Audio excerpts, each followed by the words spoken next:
Hey guys, Dan Capini. We're at the Activision booth. I've got Steve Vanderschmidt. He is the executive producer on the True Crime series, and you're running us through some content today. Steve, thank you very much. And tell us about the True Crime. Why is now the right time to reboot this franchise that's been missing for so long? Yeah. Well, I think there's always been a desire to reboot the franchise, but it was just waiting for the perfect time or opportunity to do it.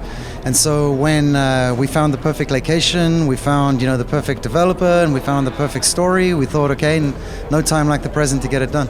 And you mentioned perfect location. We just saw a demo of the game and your reasons for selecting it. Run the guys at home through why you've chosen Hong Kong for the setting of True Crime. Hey.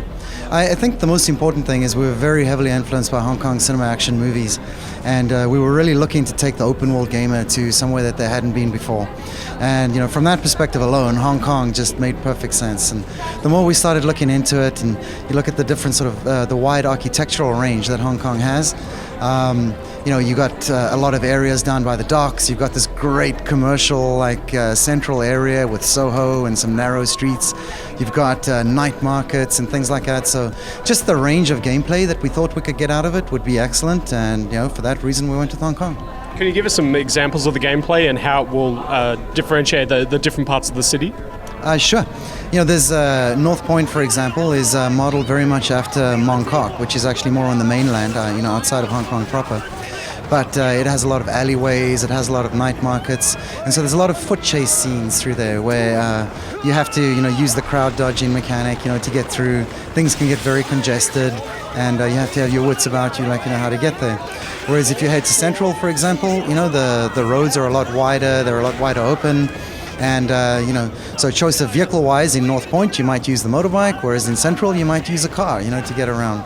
So down by the docks, for example, there's a lot of waterfront gameplay, so boats come into play. We have chases across boats, like in the harbor. So it's very varied, depending on where you go. So tell us about the content that you're showing at E3 2010. We're showing two missions today. The one takes place in one of the night markets that I spoke about. And, that highlights, I think, the chase mechanic, that we have. So you see a lot of, our free running system is much more ground-based than in a lot of games that are out there right now. We wanted to capture that intensity and that sort of gritty realism of chases that you see in Point Break or Seven or Blade Runner, with Deckard running through the market. So that mission focuses heavily on the free running and the hand-to-hand combat system. So you encounter a group of thugs and you can see the martial arts, system in play. You can see a full offensive and defensive range of combat capabilities. You saw a counter system, which is really cool. And I think probably the best thing about it is, once you grapple someone and being able to move freely about with them and just bring the environment into play. Just sprint around with them, push them into things, throw them over the edge of rooftops. It makes it all exciting. And the other one was more focused on the gunplay. That's right. That was more focused on driving and gunplay together.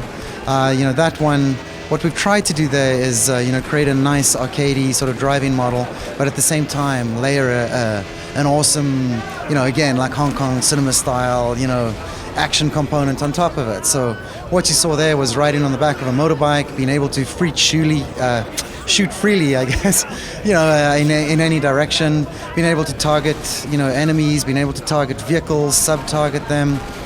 You saw, the main character fly off the back of the bike and, use it as a weapon, into a bunch of enemies. So some really over-the-top action kind of stuff, which is pretty cool. And you're drawing from a real all-star cast on this one. You've got black box guys, you've got former Rockstar. Who else have you got in the mix building the game? Yeah, it's I think making open world games is a challenge. So we knew that from the outset, and so we wanted to get a team together that had experience doing it, so that we could make fewer of those mistakes that you tend to make making these games. So like you said, there's a lot of guys that from EA that worked on Need for Speed, worked on Skate, worked on Godfather. We've got a lot of guys from Rockstar that worked on Bully. We've got a lot of guys from Radical that worked on Scarface, on Prototype, on Hulk Ultimate Destruction. We've got guys from Saints Row. So, a little bit from everywhere, and we're all pulling our collective experience together to make this a great open world experience. So, Steve, when can people actually get their hands on True Crime? Which platforms, more important? Okay, platforms are going to be Xbox 360, PlayStation 3, and PC. And right now, the release date is fall 2010. All right, Steve, thank you very much for your time. And stay tuned to GameSpot for our ongoing coverage from E3 2010.